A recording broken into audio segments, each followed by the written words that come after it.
ATP, जिसका पूरा नाम क्या है, एडिनोसाइन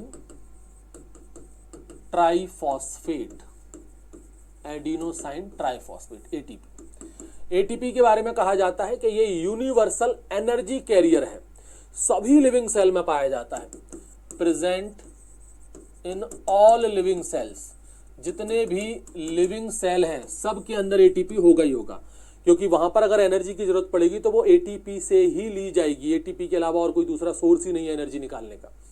तो ये यूनिवर्सल एनर्जी कैरियर है, act as a universal energy career.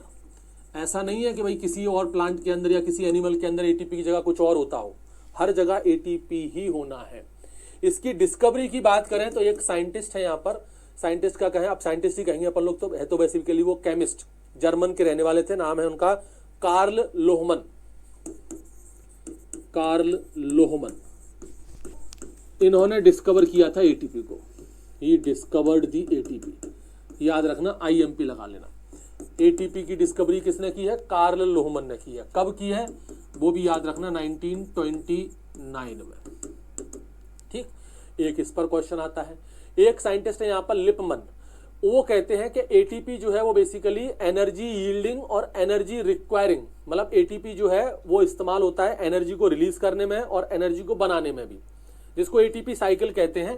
तो साइंटिस्ट का नाम यहाँ पर है लिपमन, लिपमन। इन्होंने बेसिकली एटीपी साइकिल दी है, he gave the ATP cycle. ATP cycle मतलब जिसमें एटीपी कन्वर्ट होता है एडीपी में और यहां से क्या करता है, एनर्जी रिलीज करता है, यही होता है।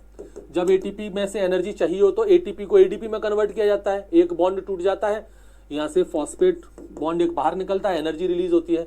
और जब मान लीजिए एनर्जी को स्टोर करना हो तो यही एडीपी में कन्वर्ट होता है, तो इसमें आपका फॉस्फेट बॉन्ड और एनर्जी की जरूरत पड़ती है, तो यहाँ पर एटीपी बन जाता है। तो इसको कहते हैं क्या, एटीपी साइकिल। क्या भाई, एटीपी को एडीपी में बदला और एडीपी को एटीपी में बदलना, एटीपी को एडीपी में बदलना और एडीपी को एटीपी में बदलना, ये क्या है भाई, आपका एनर्जी साइकिल है। ये क्या, एटीपी साइकिल है। मतलब एटीपी जो है वो इंटरमीडिएट की तरह काम कर रहा है। ये जो एटीपी है वो क्या है, इंटरमीडिएट कंपाउंड की तरह काम कर रहा है। इंटरमीडिएट कंपाउंड है आपका बिटवीन दी एनर्जी यील्डिंग, जब एनर्जी को प्रोड्यूस करना हो तब, और एनर्जी को एब्जॉर्ब करना हो या एनर्जी को अपन एनर्जी रिक्वायरमेंट जब यहां पर होती है, and energy requiring, energy requiring in the cell. एक सेल के अंदर जब एनर्जी को यील्ड करना हो और एनर्जी को स्टोर करना हो तो वहां पर एटीपी जो है वो एनर्जी एक इंटरमीडिएट कंपाउंड की तरह काम करता है, जिसको एटीपी साइकिल कहते हैं। वो दिया था लिपमन, इसको भी याद रखना। ये कब दिया था, 1941 में, 1941 में ये लिपमन ने एटीपी साइकिल के बारे में बताया था। मोस्ट इंपॉर्टेंट है, इसको याद रखना। इसके अलावा और भी बहुत सारे वैज्ञानिक आए। एक वैज्ञानिक थे अलेक्जेंडर टॉड, 1948 में। नाम क्या है इनका, अलेक्जेंडर टॉड। इन्होंने क्या किया, इन्होंने एटीपी को सिंथेसिस किया लेबोरेटरी के अंदर, synthesised ATP in the laboratory. Laboratory के अंदर बेसिकली इन्होंने एटीपी को बनाया, एटीपी का सिंथेसिस किया।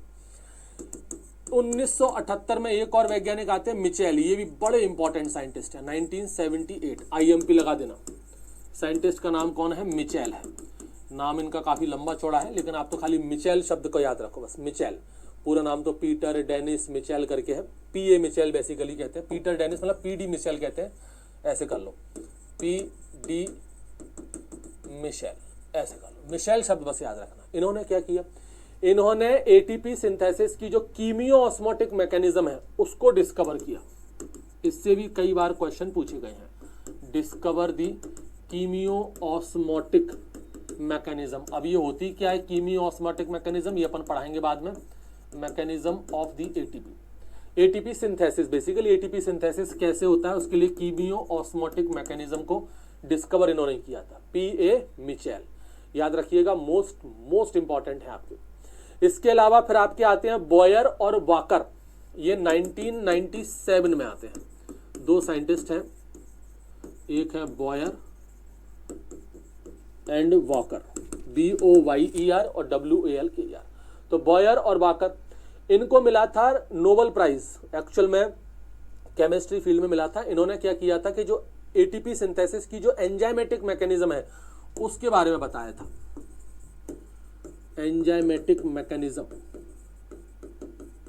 Of ATP synthesis, ATP synthesis की जो एंजाइमेटिक मैकेनिज्म है उसके बारे में बताया था, जिसके लिए इनको नोबेल प्राइज भी मिला है, अवॉर्डेड नोबेल प्राइज। ठीक है, इसके लिए इनको नोबेल प्राइज भी यहाँ पर दिया गया है, ये भी इंपॉर्टेंट है। इसके अलावा एक और साइंटिस्ट है स्काउ, उनको भी नोबेल प्राइज मिला है। उसको बेसिकली नोबेल प्राइज मिला है जो आयन ट्रांसपोर्टिंग एंजाइम्स हैं, सोडियम पोटेशियम एटीपीएस जो होता है उसके लिए। एटीपीएस का भी बड़ा इंपॉर्टेंट रोल है। SKAU स्काउ इसी के साथ मिला था, इन्हीं के साथ जब इनको नोबेल प्राइज मिला था तो इनको भी साथ में ही नोबेल प्राइज मिला था। पूरा नाम था इनका जेन्स सी स्काउ, चाहो तो पूरा नाम लिख लीजिए, जेन्स सी स्काउ ये थे। इन्होंने भी आधा नोबेल प्राइज इनको मिला था, आधा नोबेल प्राइज इनको मिला था। इन्होंने क्या डिस्कवर किया था, आयन ट्रांसपोर्टिंग, जो ट्रांसपोर्टिंग एंजाइम्स होते हैं उनको, for discovering the ion transporting enzymes, जिसमें बड़ा इंपॉर्टेंट है आपका एटीपीएज। ये एटीपीएज एंजाइम के बारे में थोड़ा याद रखना, इसके बड़ा इंपॉर्टेंस आएगा, ETS के अंदर पढ़ेंगे इसको अपन, एटीपीएज एंजाइम को। इसके